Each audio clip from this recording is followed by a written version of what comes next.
it's Guido coming at you with a tactics talk and a full tank review, my friends, of the Kampfpanzer 07 RH, the brand new German Tier 8 medium tank. Did you know there's a marathon going on? I think you probably know there's a marathon going on. And you might be right at this moment thinking, what is the series of unrelated mistakes in my life that brought me to this point where I am attempting to do this marathon? But you might be looking at it and say, well, I've got my discount. When do I want to pull the trigger and get, or do I want to pull the trigger and get the Kampfpanzer 07 RH? We're going to talk about that a little bit. I'm going to give a couple reasons why I think players of all skill levels might like this tank. But of course, at the end of the day, it is to taste and a personal decision. So good luck on the marathon. Let's go ahead and give the full review on this thing. Standard act, overview, tech tree considerations, 3D model, a comparison amongst its peers, my setup, my stats, and a few examples of gameplay so you can make your decision on the Kampfpanzer. Let's get rolling. The Kampfpanzer 07 is another one of those design tanks that they find some information on and put it in the game. It is a project in the early 1960s looking for a lighter kind of tank alongside the Standard Panzer. It's very German, the Standard Panzer. During the design phase, multiple variants of power unit, suspensions, etc. were considered. It never got past the drafting phase, although the oscillating turret, which I'll show you a little bit later, was something that was designed, at least a version of it, and passed trials with the Leopard. So some design elements of this tank made it. You can see that it is a fairly standard looking German tank, starting to get that MBT kind of look to the sides there, the more modern 50s and 60s kind of tank. And then that very interesting, flat, very round turret. Now it's not rounded, right? It's round in a circle. It's not rounded like the Russian hover mediums. So yes, you can get some bounces when shells get off to the sides of it because of the angles, but really straight on, it's very flat, and it's not very highly armored anyway. The hull is okay, and we'll get into the armor in just a little bit. Nice big flat sides on this thing as well, and it's carrying a 90mm on that bad boy. Let's take a look at the tech tree considerations for this tank. All right, the Kampfpanzer 07 is obviously a premium tank, so there are no modules to unlock. It fits best with the Leopard PTA Indian Panzer line, which have 4 crew members, commander, gunner, driver, loader. The radio operator is on the commander slot, as it is for the Indian Leopard and Leopard PTA. Unfortunately, on the other line, there are 5 crew members in the E50M line over there, and so you're going to have a radio operator. And then when the radio man skills are on your commander, that doesn't work very well. Or if you're using an E50M crew and they come over, you may not have some radio operator skills. It's a little bit painful, unfortunately, but that's the situation. It is the best match for the Leopard 1 line.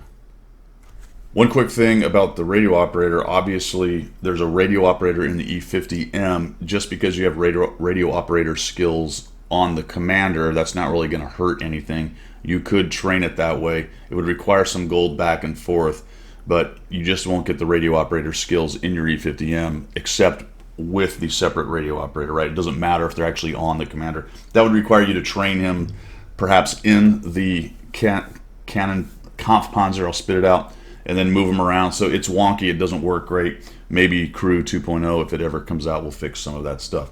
Let's take a look at the 3D model and the armor. There is none. Holy cow, this tank seems to be made mostly of turret, and it's not great. Look at this, 80, 90, yikes. All right, you're going to get pinned in the turret. It's a big turret. This is a tank you want to avoid taking shots. The only thing I can say about the armor is if you look down, the upper plate gets bouncy, but why would anyone shoot at it? Because, hello, the turret came over first, and it's a whole 80. Again, not a tank you really want to, side scraping, okay, yeah, you get a high enough angle, it's beautiful for anything really. Not a tank you really want to get out in front and trade with. Break. It is a tank you want to be near the front. We'll get to that in a little bit later in the gameplay. Comparison time, and I've kept it short this time without as many tanks in there, just so we can dig in just a little bit deeper on a couple of these things. And I think it's important here because the Kampfpanzer is kind of Panther 8.8-esque, and it's kind of AMX CDC-esque. It sort of lives in between in a couple cases. Doesn't have near the armor the Panther does, not that the Panther has a bunch, but it's mobile like the CDC. I also included the 122 TM because that's the last medium we got. And I think the difference between these two is really interesting and how they've been balanced. And they are the latest two mediums that have been thrown out by Wargaming, and they are kind of in this region of the odd duck kind of tanks. I don't know if you've noticed, but the last several offerings have been very odd duck kind of tanks with some very specific strengths and weaknesses. The 122 TM with the hard-hitting gun, but almost no DPM, right? And a really good turret. Now we switch over here. We have a seriously not hard-hitting gun and a bunch of DPM. So the question becomes, how do I apply the DPM, right? It's not that I have a bunch of DPM, is it applicable DPM? Taking a look at the firepower, there it is, that 200 alpha. I think that's the big thing everyone notes right off the bat. Average penetration amongst all these is about the same minus the T1, the 122 TM, right? That tank that came out with 233 standard pen. But that rate of fire, even with the low average damage, the low alpha, gets us down here to 2,500 baseline DPM, which is a bunch, all right? Interestingly, the Panther 8.8 is slightly above it. I like the 8.8. Got a recent buff. It is a DPM machine. So in a lot of respects, from the idea of it's a DPM machine, this tank is very similar. It just doesn't have quite the armor profile that the 8.8 does. Again, don't go off on me. I'm not telling you the 8.8 is this massively armored tank, but it does have some usable armor with angling and such, whereas the KPZ does not really. Look at that gun loading at 4.79. If you try hard mode, food, brothers in arms, purple equipment, yada yada, that will come down to about 3.6 and some change. That is fast, and will crank up your DPM to about 3,700, which is insane, as long as you can keep getting the shots downrange. This is a tracking monster. Talk about a lockdown machine where you can just pin people down and you're still knocking them around for 200 alpha, which is not great for a tier 8 medium, but is actually pretty decent for a scout lockdown kind of tank. We'll get into that a little bit later. -9 on the gun depression is very nice. +15 is fine. Look at that gun traverse. It will get its gun online quickly. Aim time is fantastic at 1.44. This is where the tank falls down just a little bit on the applicability of its DPM, and that is that it only has 0.34 dispersion and its soft stats are not great. So it fires very quickly. You're going to send rounds down range. It is a little bit less accurate than you would like, but everything else is quite comfortable about it. So it is decently able to get those rounds down range. All right.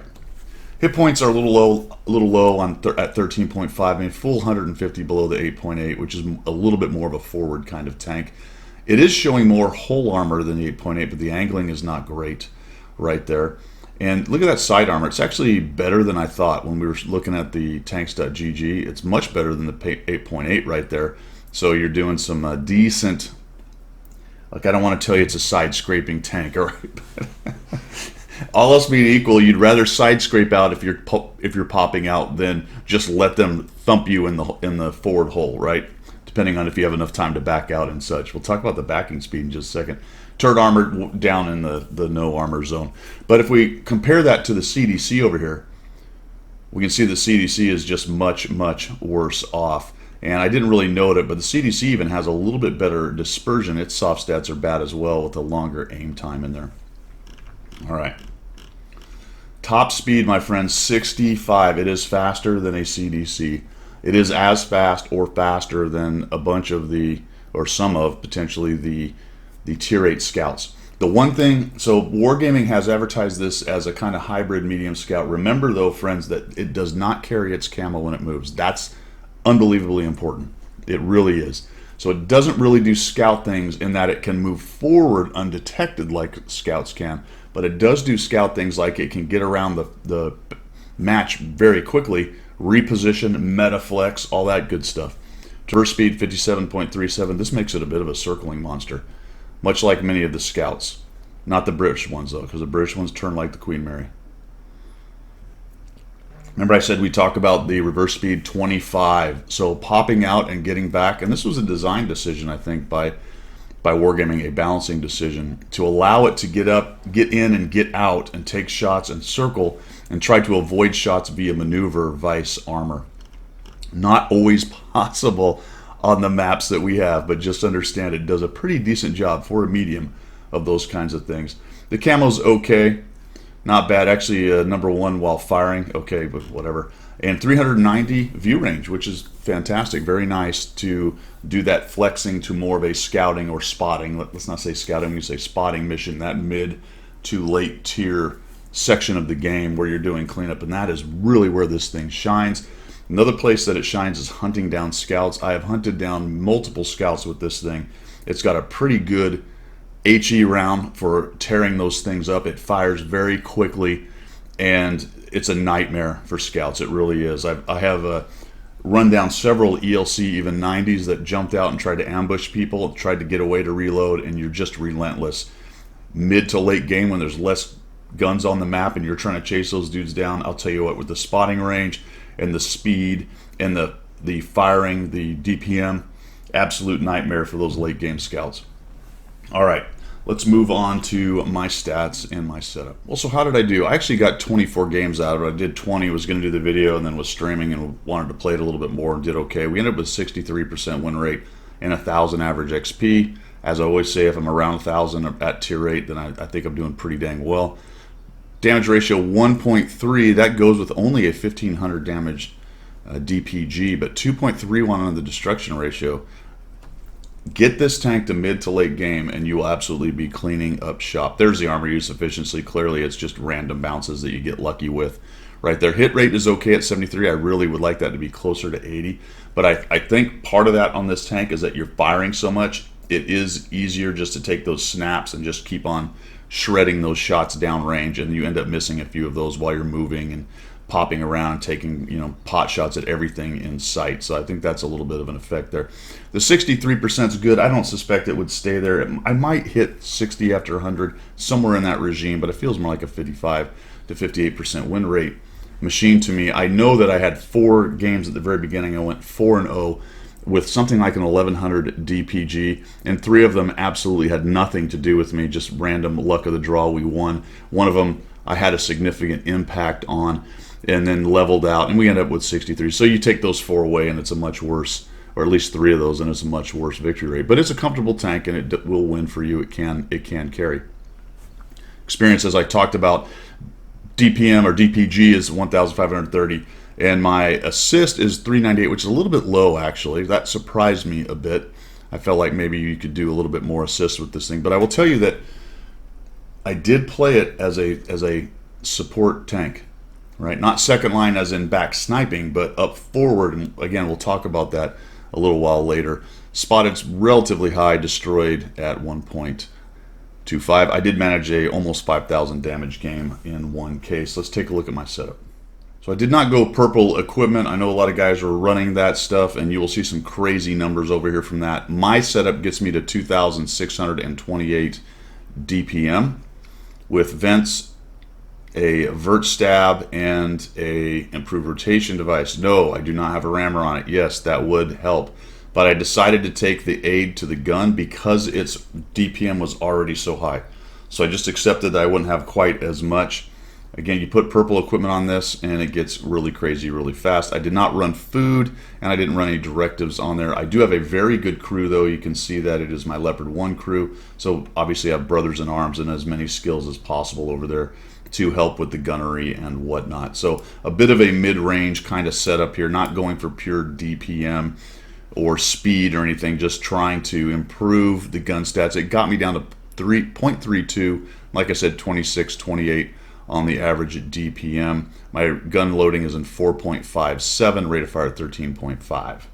So that is my setup right there. You can certainly go with a more hardcore, try-hard setup and all those numbers will get better. And you could easily trade the IRM for a rammer to squeeze out a little bit more average damage.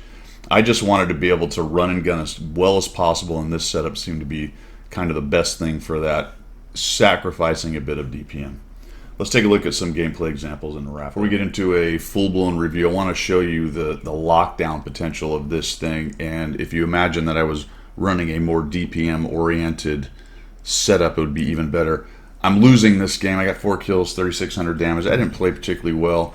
I let some of my guys die and I wasn't able to get into position. They've got 3 TDs with a good amount of HP left. However, a Sturv S1, a wild Sturv S1 has appeared, and I end up seeing this guy.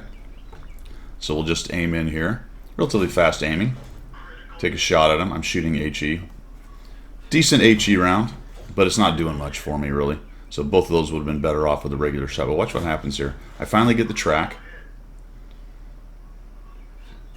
He's stationary, so that's going to cause me a little bit of issue here. Starts to move again. Tracked again. Probably would have done a lot better, like I said, just shooting regular AP. And now we got the lockdown thing going on.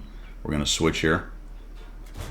You can tell that I'm hitting him because I don't see an explosion on the ground. It's actually hitting where he was. So I'm just going to keep on taking shots into this guy. Considered actually trying to move, but I'm reloading so fast. There we go. It looks like he fixed his track and moved just enough to get seen again. And we'll just keep on firing in here and just farm the heck out of the Sturv S1. So, just wanted to show you that before we show you some full-blown gameplay. First example, we're on Himmel's Malinovka. Headed up the hill. It's an encounter battle spawned over on the east side. And I talked earlier about being the annoying guy that's near the front line. So I'm just going to go up the hill, man. Not really a tank you might expect somebody to take up here. I've done this in scouts before as well, but this just has more hit points and a little more staying power than even a scout. What I want to do up here is get in behind this whatever this thing is, windmill, and start doing things like that. Just surprise them with the fact that I'm there. Turtle up against this mill right here. No arty, which was another factor in my decision to come up here. Probably don't come up here if there's more than one arty because just the multiple splashes and the light armor on this thing. But if you can get it with a bunch of heavies and you become that guy that is just super annoying and able to pop out and take shots, it can absolutely be a game changer for your team. So I'm going to hang out right here. We're not going to make 3,000 or 5,000 or 10,000 damage here. We're just going to get up into the fight and start grabbing that important terrain. So critical terrain, it's a subject that I think I'm going to talk a little bit more about. I've been asked several times on this map, whether it's encounter or standard, is going to be this position here in the northeast. You win the hill, and I don't know, you hate to assign a percentage to it, but let's call it more often than not, and probably north of 60 or 70%, in my opinion, you're going to win this map. Can you go down to the bottom down there, down to the south, and flank and win? Sure. Is it that a high percentage play? Absolutely not.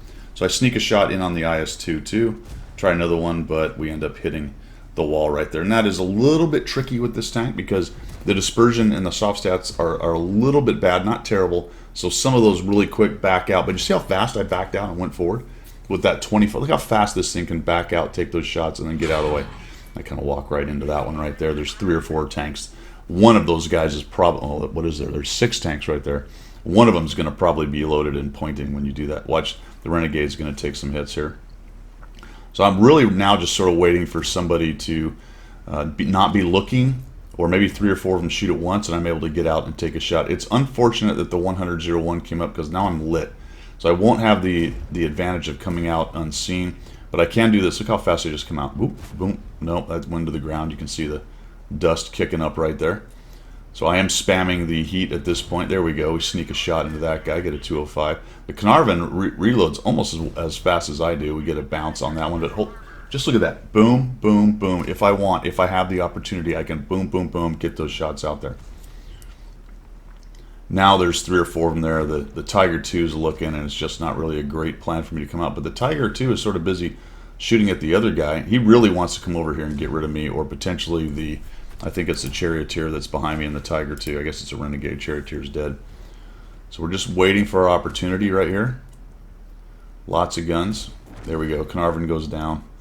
IS-2 is coming the other direction, so we'll see if we can sneak one on him. Not quite. Get a bounce. Starting to win up here, right? We've got 4 of them down. 5 of them down. I'll just keep working it. Keep working it. And pretty soon, it's going to get down low enough numbers-wise. There we go. So that dude is looking the other way, so I sneak out. The IS-2 is making a runner. Try to shoot him in the back, but he maybe just gets away. Yeah, it looks like it. Tiger 2's looking at me. As I said, side scraping is better than just popping out forward. Try to kill this guy, but we end up getting a bounce. 100-01, almost had a shot. We'll come out this way, see if we can track him. Didn't quite work. And it's just a tank that, as I'm sitting here, they've always got to contend with me coming out and picking at them. So they'd like to stare in and look for those shots on these guys, get those nice aim shots on weak spots. We'll just see him doing this. We'll hit him again. Down he goes. And pretty soon we're going to make our move right here. Everyone's coming in. The low goes in. We'll just go ahead and auto-aim this guy, take a shot. Here's the circling thing, just right around him. Reload, boom, there you go. Works even better, obviously, if you were running a DPM setup right there. I would have reloaded nearly a second earlier with the try-hard DPM setup. These guys are all moving, and just like that. Okay, so let's go ahead and speed this up. Give me a little bit of dead time here as we come down this way. I think, there we go, take a shot on that guy. I think I come all the way across here, as I recall, because the even 90 is headed back towards the corner. Now look how fast this thing is. I know they're probably all headed across to the east, right? They're going to the southeast corner down there. So I'm just going to cut them off. This nice, fast, late game beast. I have some hit points. I don't have a ton of damage at 1459. But look at the nice mobility on this thing. I'm going to try to get a shot on him, but I think he dies pretty quickly. We find the Barras. We get one on him. I'm just going to auto-aim him. Reload that quick. Boom, another shot. And this is where, with a tank like this, and this happens with scouts a lot too, but it's nice to have the capability in medium for nice, fast medium, where you can take a fairly mediocre game and turn it into what looks like actually a pretty decent game, over 2,000 damage. I was sitting at 1,400. Now I'm just chasing down this poor ELC. Not terribly good gunnery, but now we'll just go to auto-aim. The shell velocity is not fantastic on the tank, but it's enough to chase down this poor little scout right here. And he just absolutely gets obliterated by the rapid fire. I wanted to show you that. The rapid firing of the KPZ-07RH. And imagine those shots had come out almost a second earlier on that. He'd have gone down even quicker. Just a really beastly scout annihilator at the end of the game. And can be very annoying medium tank. Plus the circling of the near deads right there to take them down. Not allow them to have a few more shots using their frontal armor. I got one more example for you.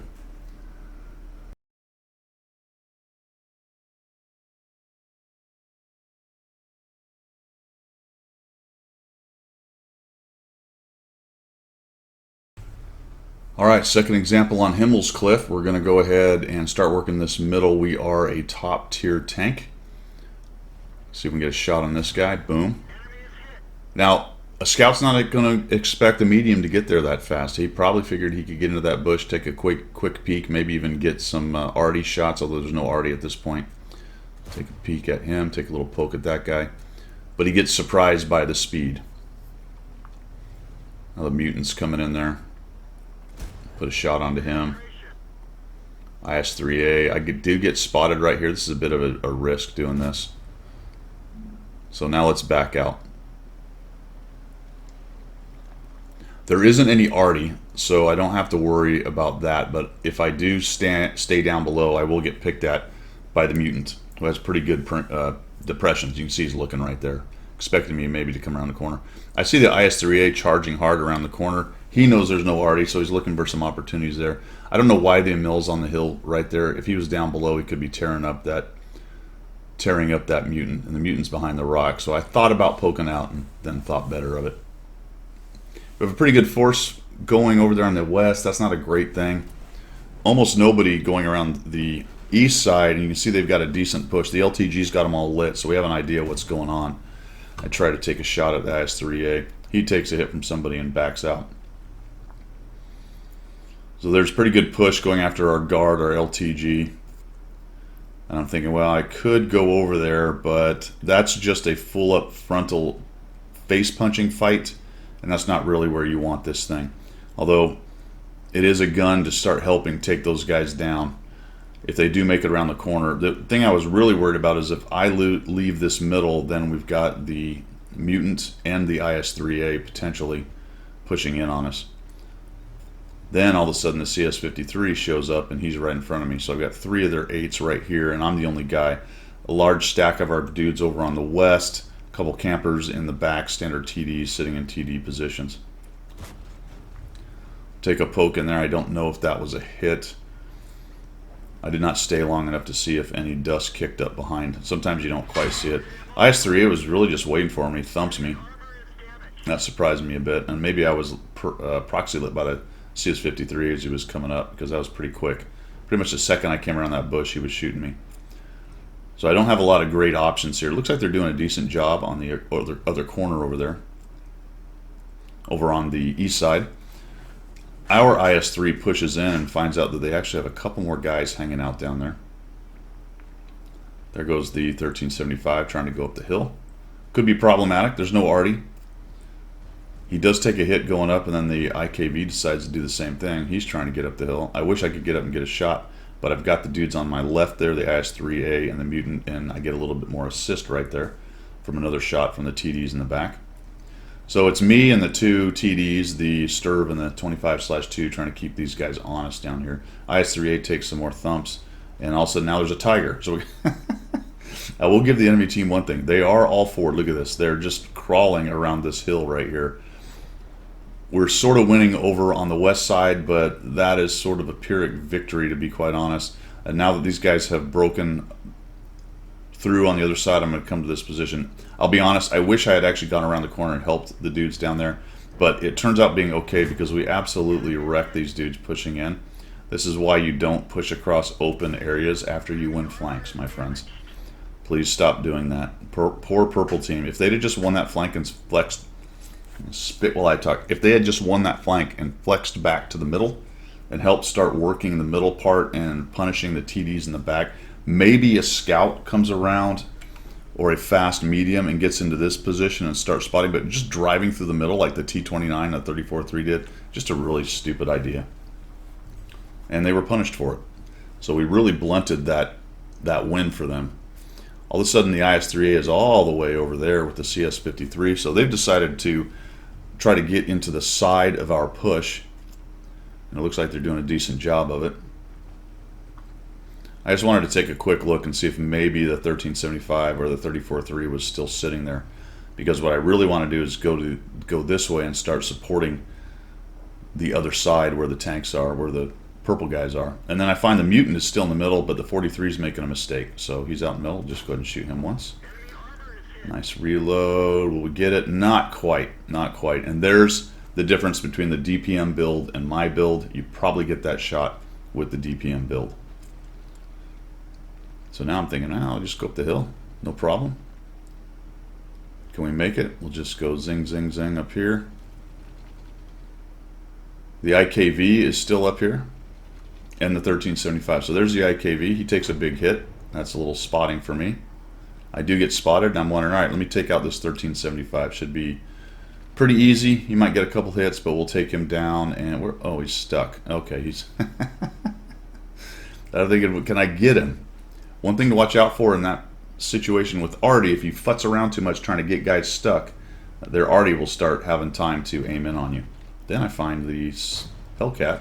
Little rushed shot, but I thought he was really driving behind the building. He doesn't quite. He takes one hit. Takes 2 hits, and he's like, I wonder where I'm getting hit from. Finally figures it out and moves forward. Their reaction to our west side is really blunting that attack big time. Now the mutant has pushed in. I really don't know what he thought was going on right there, to be honest. I think I got seen that I was up on the hill, and then he just pushes forward. That lights him on fire, which is very helpful, and we take him down. That was probably one of the most dangerous tanks they had left, especially to me. Being able to shoot him in the side and light him on fire just by him being dopey and pushing forward was huge for our team. I really want to get rid of that guy. I don't want him there because he keeps lighting me, so I don't have freedom to move around this hill as I would like. Also, if we start moving around the other side, he has view down on the east side of the map right there. But I don't want to just die trying to go after him, right? I don't want to throw the tank away. And unfortunately, the team is losing big time. Probably second mistake. I should have been over there helping those guys. But I'm really in my mind trying to keep this thing away a little bit from the other team. There you go. So the 43 knows where I am because now I'm lit by this thing. So I'm thinking, well, I've got to deal with him. I can't. I either have to come off this hill or I got to go deal with him, which is going to cause me to come off this hill, unfortunately. So I'm like, God, do I just have just enough depression to make this happen? Don't know. Let's just, no, okay, that's just, okay. Okay, we'll just ram him. There, fine. You can get off this hill if you're careful. It's pretty easy to die. I was very close to just falling off that cliff and hitting too hard. I did take damage there, but we get off the hill. And we get rid of the scout. Most everything that's left is fairly low hit points. I can take a couple hits, but that's all I've got to give. And I find the IS-3A and the P-43, both one-shots hanging out in the open. Try to kill him off first. That misses. Big old bummer. We'll just switch to him then. Nope. It's 2 shots with no kill. And what do we got? There it is. Finally get rid of him. I know where the P-43 is. Let's move back that way. Super Hellcat did not seem to be terribly bright. The Tiger did some nice reaction, so I'm a little bit worried about the Tiger. Just take a look here in case they're somewhere in the middle, maybe sitting in one of those bushes. I don't want to just go driving by. I do have a Sturv and a T-25/2. So let's just slide across this way. I believe I get spotted here. Yep. So something is off to my right. Then we find the Tiger down below. He dies. So that was one of the more concerning tanks on the list. 3 of them left. I know there's somebody over here somewhere. I got spotted by him. We don't see him. Turn back around. And I'm thinking I want to get back to the middle. The 25/2 is still up on the TD hill. So he's definitely going to be useful there if I can spot somebody or they try to push me. Sturv is a little bit out of the fight, although he starts to reposition. He's kind of pushing. I get spotted again right there. That surprised me once again. Like, how can I be spotted crossing right there? And Mocha has apparently spotted somebody over there. And I find him up top. I'm thinking, well, that's very interesting that he got up there. And I'm really hoping for my TDs to help me now because he looks to want to charge me. We'll go ahead and put a shot on him. And he gets killed by the 25/2. He knew he had to come off that hill and try to take me on. So we get rid of him. Kind of expected the other two to push me, but lots of TD backup. So we'll just keep on working it. We're up to 2,900 and 1,200 assist. And the good example here on this tank is just its mobility to get around. Like I said, mid to late game, if you're able to get this thing into that part of the game with some votes left, I have enough hit points to take a hit or two here. Keep on working it, keep on being maneuverable, keep on looking for different angles. I figure I'm going to find the guy when I cross over here, and that surprised me again. I'm like, I still don't see him. What on earth bush could he be in? Well, we're about to find out because I didn't realize you could actually hide in that bush where he ends up being as much as he did. Like, where is this guy? It's very strange. Where is he? Let's see. Where is that guy? We're about to find out. Still don't see him. What the heck, man? What is going on? We'll move this way, maybe. Oh, okay. So, there you go. He was in that bush the whole time right there. I should have known. I should have known. He fired. That ends up getting him spotted, and I'll take him down at that point. Up to 3,000 damage. And we'll just speed it up because we're looking for the Super Hellcat. Come around the corner. There he is. He's still behind the building. He's still in the same place. Maybe it was a bot. I don't know. 5 kills, 3,421 damage, 1,266. That game was a pretty good example. I think it's my first ace that I got. I got a couple more after it as well. I think one, actually, not a couple. I have a couple aces. I have one more after this one. which I'm not going to show. This was the first one right here. 5 kills, 3,421 damage, 1,266 assists, and a good example of just the mobility and what this thing can do late game. The first game being more of an example of being kind of the aggro helper tank, but also with some good examples at the end of it on mobility. Let's go ahead and wrap this thing up.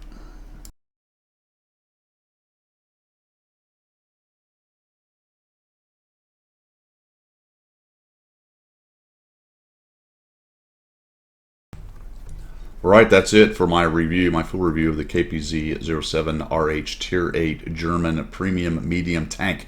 Whew, at least it doesn't have an autoloader, except it sort of has an autoloader. I stole this from some of the other guys, but other CCs around the world, but it is true that it sort of plays like an autoloader without the penalty of having a long reload for a clip. Very similar, especially when you get into the 3-second reload. You go a little try hard on that. You are firing as fast as, say, a Char Futur is doing. It's a 4-second in between its shots, but you don't suffer the 30, 40, 50-second reload thing going on. Of course, you're only dropping 200 damage downrange as well. I said I would discuss a little bit about why I thought this was good for all players. So it's pretty easy for the good players, the great players that has everything you need: mobility, DPM, good enough gun to get things done. No armor, so you got to be careful with that, but good players will be able to leverage those capabilities and avoid the negatives pretty well of the bad armor, especially based on some of the ways you saw me play it earlier. For average players, I think it's a good one to step into that regime of playing the mobile DPM machine, to start learning that, because it is a little bit forgiving in that it has decent hit points, unlike scouts. So maybe a bit of that transitionary area of scout kind of gameplay. And I'm going to say a very similar thing for new players or bad players who have a hard time with scouts and fast tanks. This may be a good one to get started on, because it's going to allow you to get around the field. It's got a good enough gun to get the shots off that you want. The biggest negative for that kind of player, for the lower tier player, is that the armor is pretty bad. So it is very easy to get caught out. All right, so I'm not telling you that it's a no-brainer kind of tank where I can run around and learn how to do the mobile fight and still have some bounces. Maybe some of the Russian hover mediums are a little better for that kind of thing, but it's the German tank, so you might have German crews or like that nationality, and I think it actually will work pretty well for starting to learn that stuff. And also, it's a premium tank, which means you won't get crushed as far as losing a bunch of credits. Break. If you do go try hard and run food and a bunch of stuff, you might get crushed and lose a bunch of credits. And especially if you shoot the rather expensive heat round, which is 4,400, as I recall right there. That's it. You're going to have to make the decision on your own on whether the marathon gets you enough of a discount. Obviously, if you get all the way through and get it for free, good on you. I think somewhere around 50% or above, you're getting a pretty good deal on a pretty cool tank. It is unique. I like that Wargaming is putting out unique tanks. They do need to be careful with those because they can pretty easily become overpowered. I think this one is going to be slightly above average to above average in good hands, and slightly below to below average in bad player hands. But I think it can help bad players or new players move into the next tier as far as skill goes, because it will force them to be more careful, and it also gives them the mobility to rage around the field and start learning those parts of the game. That's all I've got. I like the tank. We will see ya.